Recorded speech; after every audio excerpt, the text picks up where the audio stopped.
Hello students, today we are going to start the new chapter number 6, cell, structure and functions.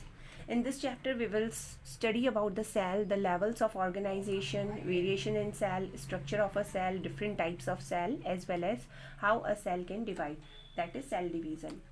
So first of all we will discuss about the cell. Students, cell is the basic structural and functional unit of a living organism. So that's why they are called building block of elements. Why the cell is called the building block of element? Because building block of body, because the body of whole organism is made up of cell. That's why the cell is the building block, as well as it is the functional and structural unit of the body, because whole body is made up of cell. The most smallest part of the body, if we divide the body into smaller, then ultimately we will get the cell. That's why the cell is the building block of body. It is the basic structural and functional unit of the living organism. Just as like the bricks are used to make the building, similarly the cells are assembled to make the body of living organism. Now we will discuss about the first of all about the discovery of cell. Discovery. So students, who discovered the cell? The first scientist was the Robert Hooke. The main credit was given to the Robert Hooke. In 1665, what happened that Robert Hooke, he took a piece of cork. Cork means the bark of tree. He took a piece of cork and then observed it under a self-made microscope, and afterward he saw that in that cork he saw the honeycomb, means the hexagonal patterns, like honeycomb like a structure. It was just like the beehive, the hollow honeycomb like apartments are there, like boxes are there. So these structures, these apartments, these were named as cell by the Robert Hooke. So the name cell was given also by the Robert Hooke, as well as first of all Robert Hooke observed the cell. Since the cork or the bark of tree, it is the dead part of plant, that's why the first cells discovered by Robert Hooke were the dead cells. They are not living. Afterwards, there were some other scientists we can say Leeuwenhoek, Anton von Leeuwenhoek was there.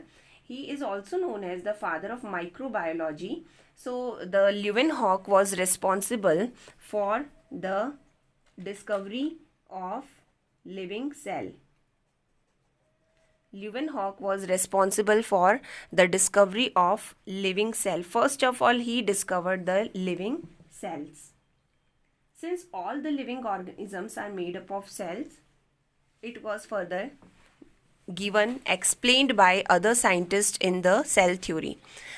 Some other discoveries were there, like in a cell, the nucleus is present. The nucleus was discovered by Robert Brown, etc. So many discoveries were there.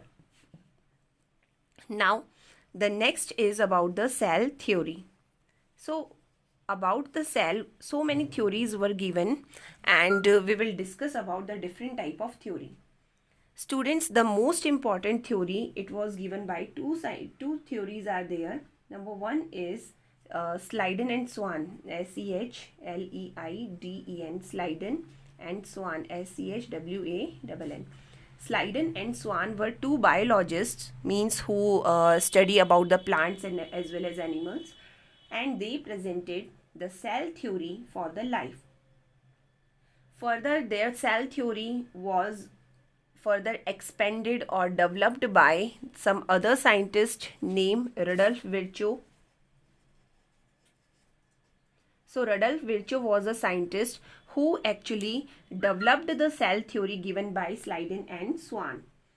And the main points of the cell theory was the Schleiden and Swan, they told that all living organisms are made up of cells, and cells are the basic structural and functional unit of life. Afterwards, Rudolf Virchow added in the cell theory that new cells arises from the pre-existing cell. So what are the meaning of these sentences? Like first thing is there that all living organisms are made up of cells. Means in all living organisms we can see that cells are present. Cells actually assembled together to form a living organism. Similarly, the second point is there that a new cell can be formed from a pre-existing cell. So like this is a cell, so the cell it will divide into two parts, two new cells, and then these cell grows and then they further divide to increase the population of the cells, and these all cells get combined with each other, that assembled means get assembled with each assembled and then perform particular functions.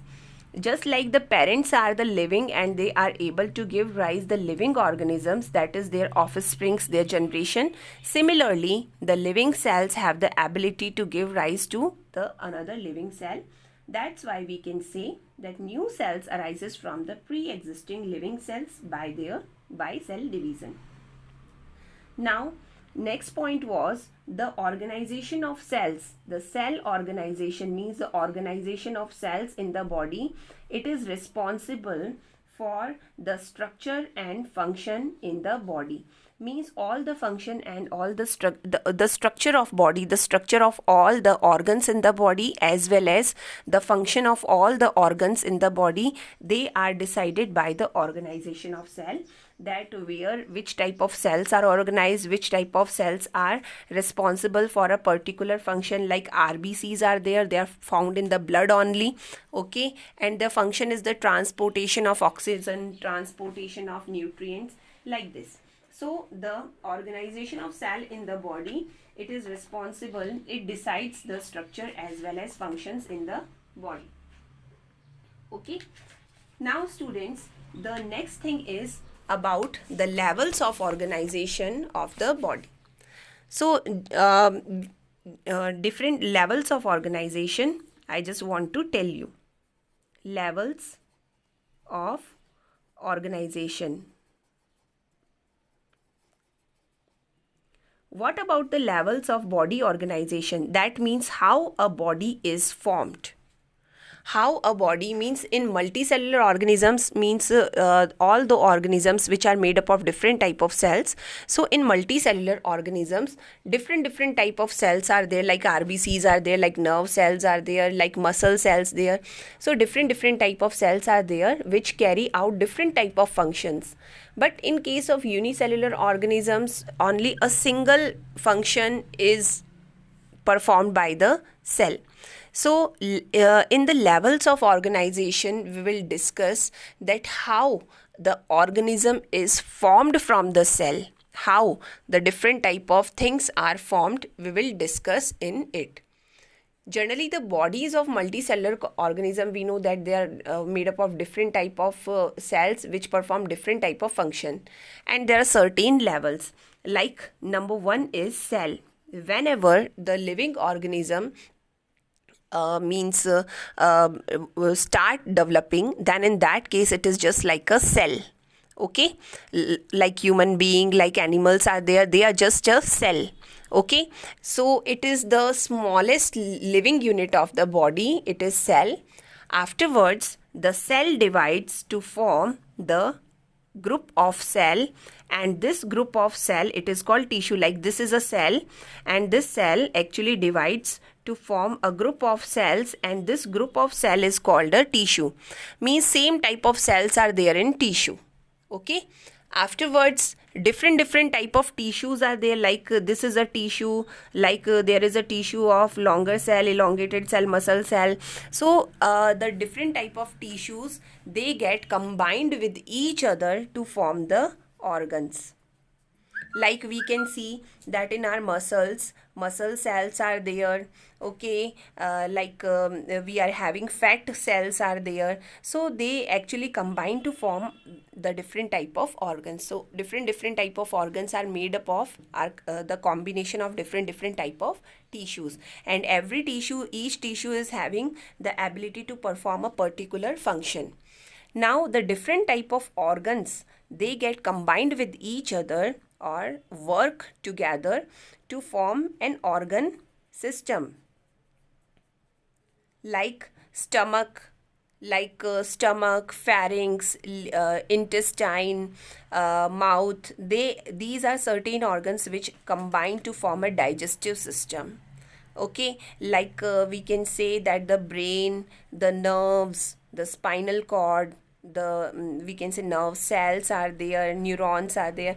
These get combined to form the nervous system in our body. Like the heart is there, the blood arteries as well as veins are there.